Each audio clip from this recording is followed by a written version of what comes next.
All right, here we go. This has been awesome. Episode 5. Thanks for everyone's comments. Thanks for everyone's views and subscriptions. Really appreciate it. But like I said, we'll be highlighting Kyokushin, but also martial artists. And I've got a really, really cool guest here. Someone I respect a lot and helped me a little bit in my time in training in martial arts. I've got head coach and founder of Pro Fitness MMA, Coach Travers Grubb. How you going? Course, Sensei. How are you, mate? I'm good. Thank you so much for your time. I really appreciate this. It's a really cool chance to have a chat and catch up. But where do we find you, and what's keeping you busy at the minute?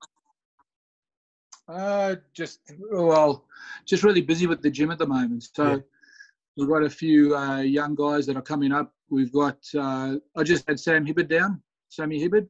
Yep. He's fighting on the next Hex. So, we just done a bit of work there.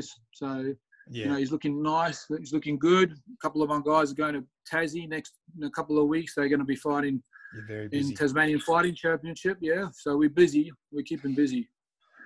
Travers, again, thanks for your time. The reason I want people to listen to you and get some insight here is, I'd love for you to share a bit of your background in how you got into martial arts and where you're from, and then we're gonna get hot and heavy, mate, and have a good chat about the MMA scene, your involvement with it, your history with it, and how your gym is influencing many at the minute. So give us a bit of a take on that. Yeah, so I was born in South Africa, so I lived there until I was 13, 14, and then I moved over here. I started off with my martial arts, as we all did in that era. We looked up to Bruce Lee. Yeah. And, got into karate as a kid, like karate. I done JKA, which is the Japanese Karate Association, the Shotokan. Yeah, awesome. And that for a bit. It was a funny story, actually. I had Keith Kaya, you know him? He's a karate guy. Anyway, he's a karate guy. He was my first ever karate instructor. Cool. And it was funny, years later, so I trained with him as a kid, and so he ended up actually saying to my mum, maybe better put him in rugby. He likes to grab people and wrestle people. So I ended up getting out of that and going into rugby. But then years later, he moved over from South Africa too, and he had his own dojo, and he came and trained at John Donohue's and started learning jiu-jitsu. Oh, wow. So I went from, so that was an amazing story, So I met him all those years later, and then I was teaching him jiu-jitsu when he was my karate instructor as a kid. Oh, that's freaky. So, isn't that cool? Yeah. Yeah. So then I moved over here when I was 14. We moved to the Gold Coast. Yep. And, started dabbling in martial arts when I, again, started getting into, doing a bit of the kickboxing. Kickboxing was quite big on the Gold Coast, Started a little bit of jiu-jitsu was very, there wasn't much around at that time. Yeah. Basically. So we talking late 90s? We talking late 90s? Yeah, mid 90s, late 90s. Yeah. Yeah. So it wasn't really. I think the UFC had just they just had the UFC in not that long, So when it came to jiu-jitsu, there wasn't much around. I remember I trained with. There was a brown belt from Brazil that I trained with when I was. He was at Bond University. I'd done a bit of training with him. Yeah. And then So look, I was getting involved in it quite a bit. When I was sort of at the end of high school, about 16, 17. Then I moved down to Melbourne to basically train with John Donohue. Yeah, awesome. Started training with John. Yeah, I was 18 years old when I started training with John. And let me pull you up on that one. And again, for some that aren't aware, but Coach John Donohue, one of the most respected jiu-jitsu coaches in the world, not just here in Oz. Yeah. And how was the influence that you had on him and at your time that you had there as well? So that was, some of the best years really, just training with him. He showed me a lot. I got a lot of knowledge. I got to meet some great people, introduced me to some really good athletes. We went to America. We went over to Brazil. I went to Brazil and competed in the World Cup over there. Got a silver medal as a blue belt when I was 20 years old. So yeah, unreal. And so we, it was good. We went to America. We met all, the UFC guys. So it was, it was a. Really Did you train with Randy Couture? Yes, I spent a bit of time there at Extreme Couture. Yeah, that's cool. So that was good. Yeah. And when he was an amazing coach. Yeah, John. Yeah, and so you got your hands dirty in the jiu-jitsu scene around then, and then, I mean, we're talking late '90s there, and then what was your little pathway? I mean, you got your black under, or you got your black under Marcelino, or who'd you get your That's right, yeah. black belt under? No, I got my, so basically I left that when I was a purple belt, and then I went with Chris Brown. Right. We went and I helped him open his gym there at Adrenaline, and Yes, he gave me my brown belt, and then Marcelino basically gave me my black belt. So yeah. and that's under which lineage is that under? Can you give our listeners a bit of? Yep, that's No Gi, which is New Union. Yes. So yeah. Yeah. And so yeah, name some of the pedigree that have come out of that stable. Jose Aldo, Hinton Barao. Yeah. Yeah. So Marcelino was some pretty good caliber there. Yeah, and so you've got you're blessed to get your black and the jiu-jitsu under some really cool guidance and some influential people. Your history goes a fair bit back though, and that I wanted to tap into, which I want some of the listeners to understand. When and you can give it in more detail, but you were one of the first to compete in the MMA scene in 2001. There was a MMA Splash event, and you were on that card. Basically it was a NHB, it was called No Holds Barred. So wow, it was so it was actually a mixture of fights. So you had boxing, kickboxing. It was in the ring. So that was the first ever. So I came out of the first ever sanctioned MMA fight in Victoria. Yeah, so sanctioned, and that history was made. Yeah, the history was made, and I mean, and that's the cool bit about getting you on. Now that was in a boxing ring, right? That's right. Yeah. Well, the cage was illegal. Like you couldn't use the cage. Basically, it wasn't allowed. Yeah, for a long time actually. So yeah, a lot of the MMA in Melbourne was fought in the ring. So how did you then transition your ground game and your ability there, and then step it up in being one of the first lads to go, right, let's have a crack at this? How'd you well, I was lucky that I had like good people around. There's a lot of good strikers that I work with, like I work with Tosca, with Judd Reid. Yeah. He helped me a lot too. How'd you get a hold of Shion Judd Reid? How did that circle add up for people? I met Judd through Chris. Chris Brown. I met him through Chris Brown, yeah. And, he as you guys know, Pat is an amazing striker, amazing Kyokushin guy. So, yeah. And, he's actually, he can grapple too. He's he's a strong definitely. He's a strong man, and he's a good mixed martial artist too. He's got a lot of knowledge. So, that was good, working with him, and, working with guys like Paul, and, I worked a bit with Tosca, and, so it's been good in that respect. So that started you off, I guess. Did you put together? I mean, you were obviously gifted in how you had the ground game, then you had some good people influence you on the top game, and what was the inner fire that was like, let's get into MMA? Because as short as your career ended up being, you still had a decent success rate. Yeah, well, I think it's about testing yourself, isn't it, really? Like, it's testing your jiu-jitsu, testing your striking, and I think with MMA, you sort of get to test it all, So for me, I think that's what really, made me, want to get in there and just sort of, test myself and,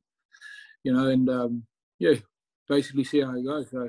And now, was it, not to rehash bad memories if there were any, but you obviously had a short term in there. What happened? So, share people with some setbacks as well. Everything can. Knee surgeries. So I've had 12 knee surgeries.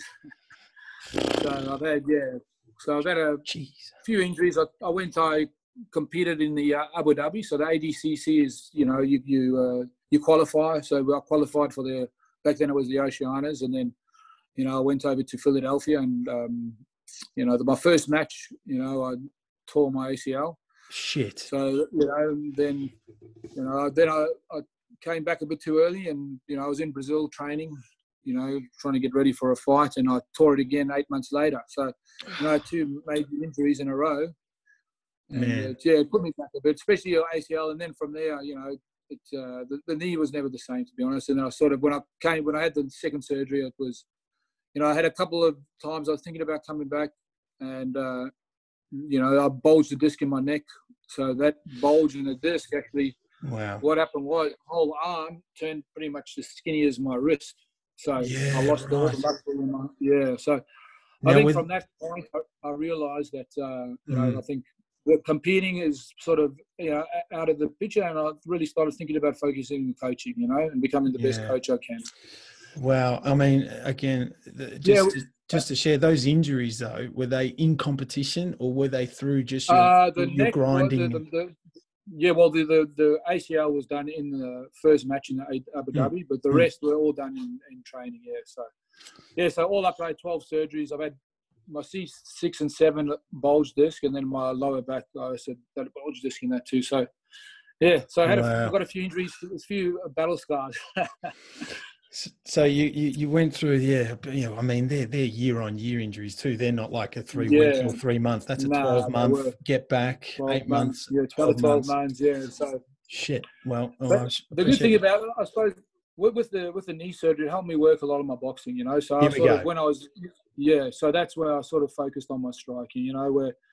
Where I couldn't get that grappling. I just sort of really, I worked with a few friends, good boxers. We done, so that's really where I try to improve my hands, left the kicks out a little bit, but mainly, just try to work on my hands and just, try to stay away from the grappling, as long as I could, because I missed it, I've done it for most of my life and I sort of missed it a lot, So. Did you compete in anything after these injuries or did you just merge straight back into coaching? Well, that's when I hurt my knee at 27, right? When I was in Abu Dhabi, and so then from there, like I said, just injury after injury after injury, and then at about 30, I made that, 31, I sort of made that decision that, I actually had my son too, at that time he was born, so life. I sort of made the decision, so I thought, what, so I'll try pass on all my mistakes and not knowledge, and try to help out some of the younger guys, and so it's been really good. I've been here now nearly 3 years in Frankston, so we've got we've got quite a few young guys coming up, which is good. We also we've promoted 10 path to hexes. That's been really good. Let's talk about that. That's a nice segue there, Coach. And what I wanted to bring up now was, again, that was a sweet background. We appreciate that. And what I was wanting to tap into now was people to start understanding your involvement with Path to Hex, and then obviously how again, I've got Kyokushin people listening to this, other stand-up styles. I want everyone listening to this, right? And then I also said, when we used to speak a couple of years ago, how do you want this promoted and how you want people to hear this? The floor is yours now in walking through that, I guess. Not grassroots as such, but some foundation to get you going. Give us a bit of an idea in how this is working. Well, how Path to Hex came around was, I'm mates with Trent who runs Hex, and we were just talking about that. There's not enough amateurs for the guy. I was just looking for my guys to fight, basically. Just get them busy. Give them that feel, of having the experience of a pro fight, but getting the nerves and because the problem we have in Australia, a lot of guys that have jumped straight into pro without having any amateurs. You know what I mean? Because there's not enough shows. Gotcha. So, I thought, with a few other people, we thought we could get together and sort of put something on for, the amateurs, get them used to the feelings of the nerves coming out, so when they actually do turn pro, they don't, not shell shocked, they call that, the cage jitters and whatnot. So, it's been really good. We've had, 10 successful shows, we've had a few titles, some really good fights.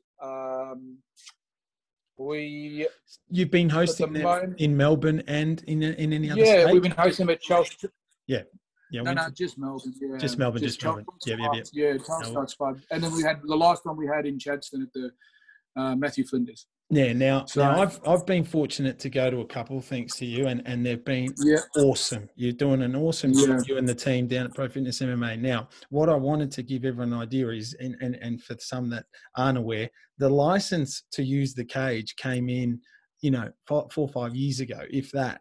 And so we're so young in the sport. We're so young in the MMA scene here in Australia. but we're starting to produce. We're getting something right. We've got people like yourself doing these, awesome events and giving the young blood something to work to. Now, which leads me to what's some not tips, but what's an angle, or where are you seeing where we need to work towards? What can you share with a lot of us out there that love the martial arts, but then you've got something out there, you've got a product that's helping us build pedigree. What do you want to see more of? I want to see more of, I think, it's getting there, like you look at some of these top boxers, they've had, you look at, say, Costa Zoo, and, they've had hundreds of amateurs, before they even, Mayweather's, Lomachenko's, these guys, they got the experience where, so by the time they turn pro, it's just like another day in the office, so yep. I think that's where, MMA is getting there. They're running big, good tournaments now. Like IMF is running some good tournaments. They got that other federation there in Singapore. They just had another World Championships, which is good. Getting the young guys are getting more experience. They're getting the fights up. Like they're getting the experience. They're getting ready for that. Being able to turn pro and sort of having that success instead of starting off a bit green and sort of you have a small window as a fighter. And I think it's bang. I think sometimes they jump the gun a little bit too much, and they miss their opportunity. Some guys who they peak at different times, and you got to find your right time, to peak. And I think it's important to have that experience. Yeah. What's the number? What's the number in respect of fights? Yeah, before we're not trying to dictate who becomes the champion. Yeah. What's the right number that's going to help guys that are listening go, shit, I want to try, I want to dabble, I might talk to Travers, head down to Frank's, train a bit of MMA, then I get stuck into this path to Hex. What's the number? Yeah. Well, I think you're looking at, if you get 10 amateurs at the moment, I think you're doing really well before you can turn pro, So if you could get, if you get more, I think it's even better. But if you get a minimum of 10, by the time you turn pro, you're feeling pretty confident, nice. But, but now that they're running these tournaments, you can have 4 or 5 matches, in a whole, okay. So if you go to, say, the World Championships, you could have 4 or 5 fights within that, short week, say, period.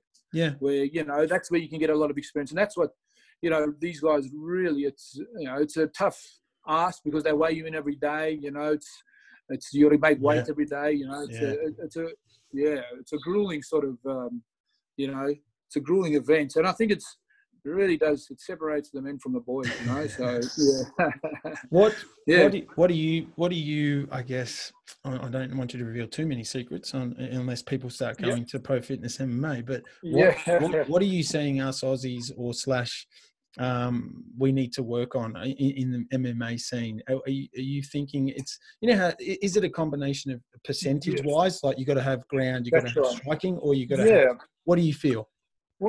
Well, honestly, to be honest, you're looking at some of those guys down in Absolute, the Craig Joneses and the Lachlan Giles. They really showing the world that they're grappling. They're competing in, I think they silver and bronze medal in the ADCC. So the grappling's there, wrestling, maybe that's something we might just work on. But the guys, we've got a lot of wrestlers, like say, that are still improving and helping the local wrestling scene.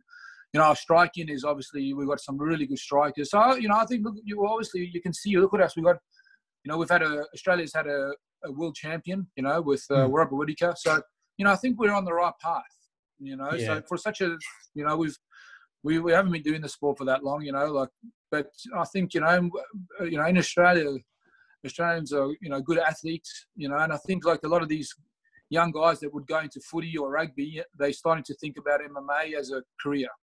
Some of these young athletes, before they'd be thinking about careers in, say, footy or, rugby union or league, or, they're thinking, what, I could probably have a crack at MMA, So you're starting to see those athletes, starting to go into MMA. Yeah. So, it's just the sport's going to get bigger and bigger and better and better. Yeah, I think, that's a good word. I think I haven't used or kept attention to, and you just brought up athletes. They're now considered as athletes. Hey, it's not just the fighter tag. You're not just I'm a fighter. No, you're an athlete, and from that athlete, comes so much. Hey, and the floor. 100%. So that's important. You got to you know, not only work on your skills, you got to work on your athleticism. You know, you think about all the extra things you got to, you know, you got strength and conditioning, you know, work, you know, as you know, for yourself, you know, you guys, you know, you got to work on, you know, in an MMA fight, there's, you know, so many aspects you got to work on, you know, so it's, it's a never ending. So, but, you know, the thing is too, it's, you know, it's you know, it's rewarding in a lot of ways, you know, so, and the fact that, you know, so you sort of, you sort of have all those different aspects of the game. It sort of never gets boring. I sort of look at it. You know, if you get a bit bored of the grappling, you can always focus on a bit of your striking. You know, there's Who's your? Let's break some things down here so people can get an idea. Who? And I'm not trying to put you on the spot, but I am probably. Yeah. Who is your favorite striker? Who is your favorite striker? Whether it is boxing, MMA. Let's talk. Yeah. Let's just have fun talking with the martial arts. My favorite striker would be Judd Reid. Oh shit! Is it? Yeah, no, well, there you go. Yeah. Fair enough. He's the way that powerful he is, and you know, he's on my fans. Yeah, he's one of my definitely up there. But, you know, like I said, he's very scary man. Yeah. There you go. And then who's your favorite ground or let's separate wrestling from jiu-jitsu. Yeah. Who do you love in the jiu-jitsu world? Who are we looking out for? So at the moment, the Aussies, you know, I'm really, you know, a fan of, you know, Lachlan and Craig Jones at the moment. They're doing really well. And maybe in the wrestling circles, I like Jordan Burroughs. Okay. You know, he's really an amazing wrestler. So, you know, so there's quite a lot. It's amazing how combat sport now, how it's taken off, isn't it, in the world? It's a good thing. And, you know, there's a lot of young, you know, athletes or older athletes that young guys can look up to, you know, so and sort of inspired to be, you know. So who's the UFC fighter you kind of go, right, if he's on, I'm watching? I used to love Cain Velasquez. Oh, okay, cool. Yeah. Unfortunately, I just think he never reached his potential. No, he had injuries, eh? Yeah. Sounds familiar, mate. You know? Well, that's sort of maybe why. Feel for him a bit, but you were saying, you know, for me, such an amazing fighter. You mixed up his striking, his wrestling, his jiu-jitsu, really nice, such nice movement. You know, he had that fitness. You know, amazing. You know, so yeah, it was a bit of a shame he didn't make his. But you know, I think he's doing a bit of WWE now. So you know, at least he's making some money and doing something good. So. How are you going with, you know, you're on social media and I'll give you names to everyone later, but who on social media do you get any influence from? I mean, you know, I'm a lover of all martial arts, so I've got John Donohues and Donohues, and so who do you look out for? Mate, I'm always, you know, I'm trying to keep my eye on, you know, there's so many good, you know, people out there at the moment, you know, and the good thing about this day and age, you know, like, you know, like students can come in and show me techniques that I've never seen before, you know, which you know, like it's cool, you know, like you're constantly learning, you know, which is good, you know, you never get stuck, you know, if you get stuck, you know, thinking that you know it all, I think you're left behind, you know, so I think it's still evolving and it's constantly changing, and I think it's important to just, you know, keep your eye out, see what people are doing, you know, watch a lot of grappling jiu-jitsu and watch a lot of fights, you know, just, you know, study them, see what people, you know, and break it down with the students, you know. I think that's important too, breaking down, you know, we like to watch fights, we like to break them down, we like to, you know, give each other's opinions on, you know, what do you think you could have done better, or what do you think, you know. Yeah. I think, you know. That gets me to something. So I was fortunate to train at your gym and train under you for about 6 months. Now, what I'd like you to just tap into a little bit here is you've kind of seen how you know, the Kyokushin style of training is done, and then I came in and trained with you guys for a bit and wanted to get a roll around and feel. Now, how big is the emphasis, or even just giving us an example of? I explain to my students, and for those that haven't, the stand-up guys that are listening, get your ass into a jiu-jitsu school. You have to. You just have to. You have to feel and understand what's going on here. Now, their teaching and Coach Travers' teaching was really fascinating, and I've taken some of your concepts to my school. Yeah. But one that I'm trying to tap into here is you're commonly working on one or two things. You know, one or two things. You'll pick something to work on, and then you'll show it. Yep. and then you get to play around with it for a little bit, and then you get to just roll with each other. What you know, there's hours and hours and hours of this, right? Can you share it? Can you give everyone an idea of, just like how we do Jordan Hookers and certain punches, and everyone goes, you know, we can do this forever. What's the concept in jiu-jitsu? Well, what we like to do, for the way I like to sort of teach, I like to, you know, maybe teach, you know, one attack, say, or, you know, a takedown, or, you know, and maybe a defense too. So you sort of have both sides, you know, you know, so you sort of, we basically, you know, like I say, I'll give you a rundown of what a normal class would be, you know. So you'd have, you know, you get your warm up, you know, like most gyms, you get warm, you know, you do your basic sort of fundamental movements, you know, your hip escapes, your rolls, you know, that sort of stuff. Then from there, then, you know, you go into sort of concepts of, you know, like sort of techniques. So you go through, you know, for instance, you look at how to pass a guard in, you know, in a jiu-jitsu sense, you know, and then for me, then you look at how to then I like to show the other end of the scale of how to defend that pass, you know. So, you know, so you both understanding the attack and the defense at the same time, you know. So then, you know, once you drill that, you drill it for, you know, quite a bit of time. And then from there, you can start increasing the, you know, the tempo. Maybe, you know, someone can go to about 20, 30%, the other person defends. And then by the end of the class, we can do proper free training where we start. I really like to focus on wrestling based in our gym, you know. So a lot of, instead of, you know, I think there are a lot of problems with jiu-jitsu gyms at the moment is that, you know, they focus too much on the mat, where we like to, you know, every match starts on their feet. So, you know, we run a class called Connect Grappling, which is a hybrid of, say, your wrestling and your jiu-jitsu. Cool. So basically, every class will start on the feet. So even if you want to pull guard, we're going to show you how to pull guard properly, you know. Even, you know, so your takedowns will go straight into, you know, your submissions or your, you know, your position. So, you know, every class will start on their feet, and, you know, then we go to the ground and we'll go to, So for me, I think that's important, you know. So a little bit of, because I think a lot of jiu-jitsu guys, they're good on the ground, but they just don't have that takedowns, you know. And I think I think it's important, That's especially good. if you want to fight MMA. And that's a nice angle for you as well, isn't it? Because of your background and as a teacher and as a coach as well. That's where you're like, hey, here's the heads up as to why I'm teaching this. That's cool. That's right. Yeah. So like, it's more for the, you know, for the guys who want to do MMA. I think wrestling's a massive part. You know, like it's the go between, you know, between the ground and the stand up. You know, so I think. You know, so if you've got that wrestling base, you know, the rest you can work on, you know. So what's your take on Khabib? What's your take on him when you see him? Yeah, I like him. Yeah. What's the angle what's the angle that you see that the average Joe Blow don't see? What's the angle that you see as to why he's so tough? Well, he's got that fitness, that work rate. You know, he's got that pressure. He just keeps that pressure on you. He doesn't let you breathe. You know, he's constantly on you. You know, Gotcha. I think it'll be interesting if he fights Ferguson. You know, I don't think he's fought a really high-class wrestler like yet. Okay. You know, so he's had some decent wrestlers, but someone who's got, you know, really good. So, and I think, you know, Ferguson, it'll be a good fight. So that'll be something to look forward to. Yeah. Coach, give us an idea of this No Gi and Gi. So when you competed in Abu Dhabi, was that No Gi? That's No Gi, yeah. So that's okay.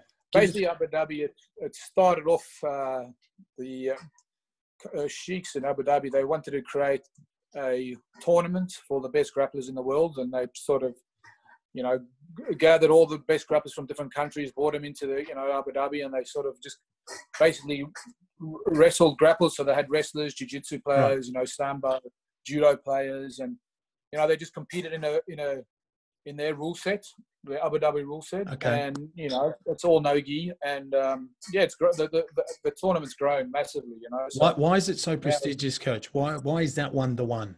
Why is that the I think because it's you know, they have the qualifiers first, so each, you know, region in the world will you have to get qualified first before you can go, you know. So once you get qualified, then you can go and compete, and when you go there, you're competing against the best grapplers, you know, in the world. And you know, I think the fact that you know, the prize money is quite good, and you know, the prestige, you know, it's like the Olympic Games for grappling, I'd say, you know. So what's harder and why? What's No Gi or Gi? Very different. Yeah, they're different. So, you know, I think Gi's a lot more grips. So you're constantly fighting grips. It's a little bit. Oh. Go. Yep. So. Yeah, so it's quite different. You're looking at gi and no gi. Gi's a lot more with the grips. Yeah. So you fight the grips, and it's a little bit slower. Where no gi is a little bit more, explosive. You don't have as much control in the fact of with the controls of the gi. So they're very different in a lot of ways, but similar to in some ways. So I think it's important to have an understanding of both. So how dangerous is Gordon Ryan? Oh, he's unbelievable. Yeah. Is he on fire or what, man? He is just unbelievable, huh? Tearing everyone apart, yeah. From the practitioners and the players, I guess is how you guys reference it. Is he probably the best ever, or close to being one of the best ever? Oh, definitely, for sure. The game's evolving and changing. So, and it's obviously the grapplers from now 10 years ago are a lot better. They've evolved. It's like, look at footy or things. People get better. They, and you think about how long it's only been around. The sports. So, you're getting a lot. Like I was saying before, you're getting all these young athletes who would go in other sports now, starting to go in jiu-jitsu even, because jiu-jitsu and grappling, you can start making a decent living. Bit of buck. Being a good grappler. Yeah, you can. So, and seminars and they're doing seminars and whatnot. So, yeah. So it's good. It's a good time to be around and, getting involved in martial arts. And, there's a lot of gyms opening up. There's a lot of people training, and it's a great way to, whenever I travel, I just go and look up the local, martial arts MMA gym, and it's a great way to meet people, So yeah, this day and age, there's gyms in every suburb, basically, isn't there? Yeah, there is. You brought up a name before, and I've heard you talk about him respectfully. And there's a whole bunch of lads that you've trained with, and I just wanted to see or get a grasp of what you've taken out of some of the the coaches that you've seen as well. And that's one thing in Kyokushin, that a lot of the masters have certain people and certain influences and certain they grab everything from a lot of people and try and use it from there. Who again, we spoke about JD earlier, but then there's the Costa Petrides is was someone that dabbled in your gym as well. And what's some things that you can share? What's some nuggets? I like to pick them as that you're taking away now and putting them to your coaching. Who are you following on that coaching level as well? Yeah, so I've you sort of make a bit of your hybrid of your own. You take a little bit of everyone that you've sort of you try. I think that's the beautiful thing about martial arts in general. It's an art, isn't it? So it's an expression of yourself. Correct. So I think it's the same as coaching. You sort of everyone expresses themselves differently the way that they coach. So for me, I try to take a little bit of everyone. Like I'm lucky enough we've got Judd. He's still there, the wrestling. Yeah, he comes down. He helps out a lot with our wrestling. Oh, he's tough. He was amazing. I think he was a world junior champion, and he was a European champ when he was a junior. And he came over here. So he's a very good wrestler, and he's been good and helped the boys out and helped us out with the wrestling. So, like in the way that he coaches, compared different to the way, say JD would coach, and, like the way, I'd see guys like, say, Paul Firefield would coach, and, all these great coaches, like you try to take the best out of them all, and just see and then you try and make it just your own, and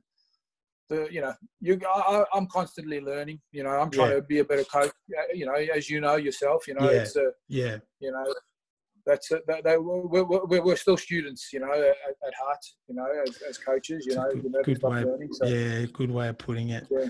Do you read books? Have you been an avid reader of books in martial arts times? Or not. To be honest with you, I'm not much of a. Do you know how to read? Not that well. No, I can read. No, that's all right. That's all right. And I asked that because books are. I brought it up in a couple of other chats, and they're just slowly disappearing as such. But there's if you find an old ebook, book now, that is the future, isn't it? Yeah. So what's some of the can you give us a bit of a rundown on the events that you got coming up? So to be honest, we don't have anything coming up. We had. Oh, okay.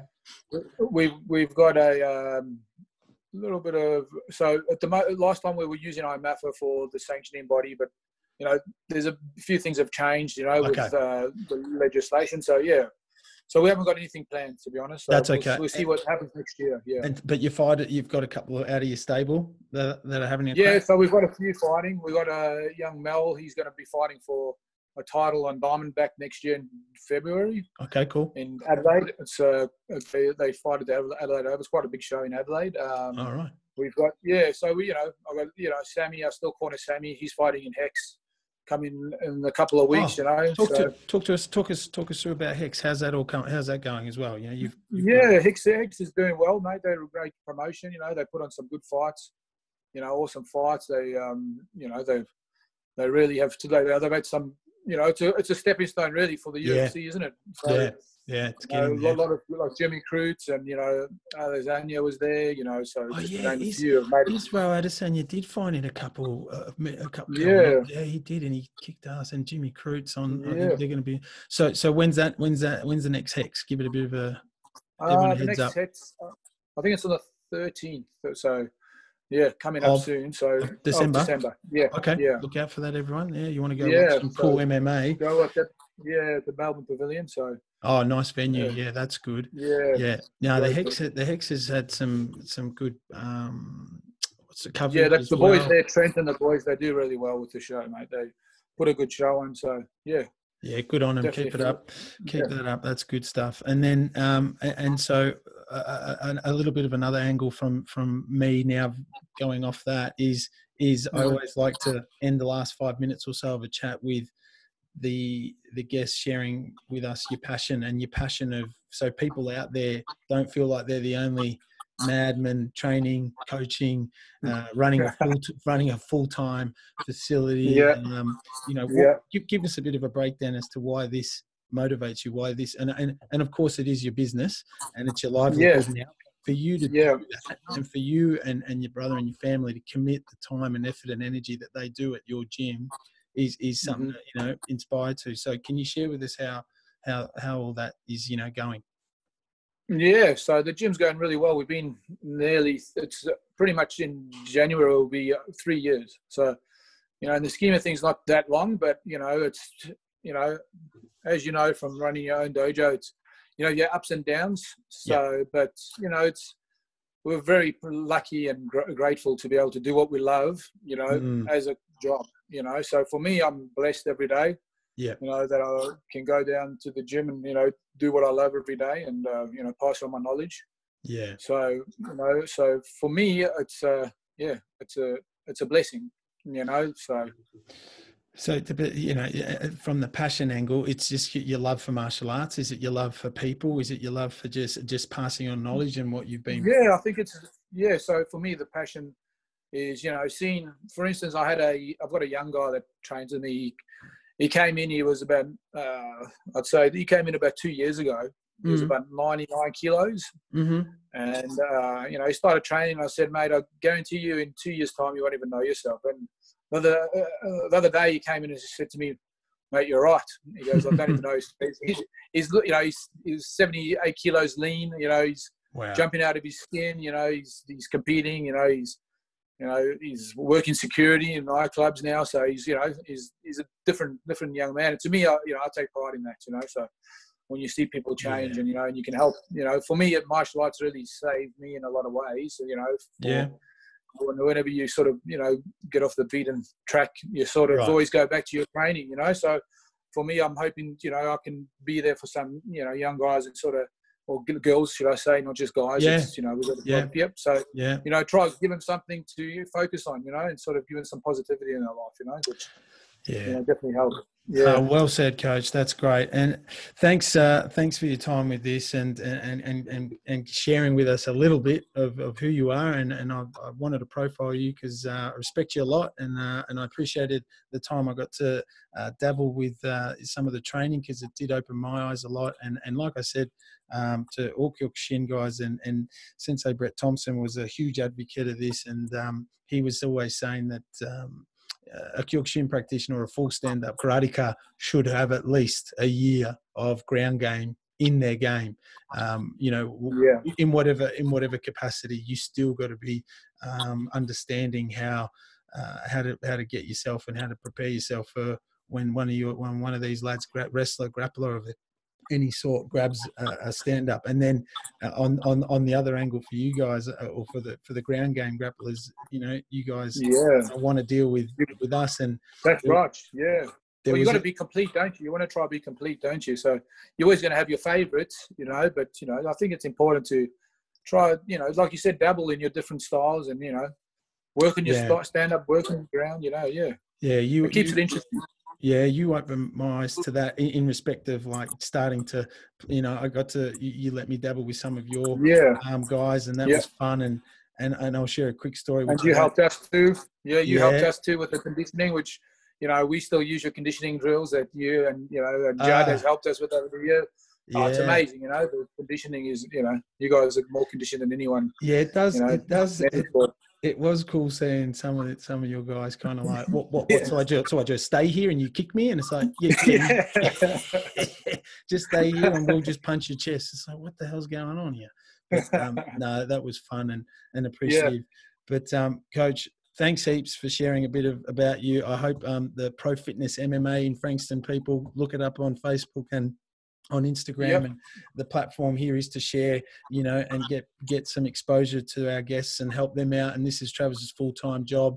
You're doing a great job. Keep putting up that content. It's awesome. It inspires me as a dojo operator, and it inspires others, I'm sure, to get their asses off their couch, and go and, you know, be trained by, you know, a really good coach who's got a lot of knowledge as well.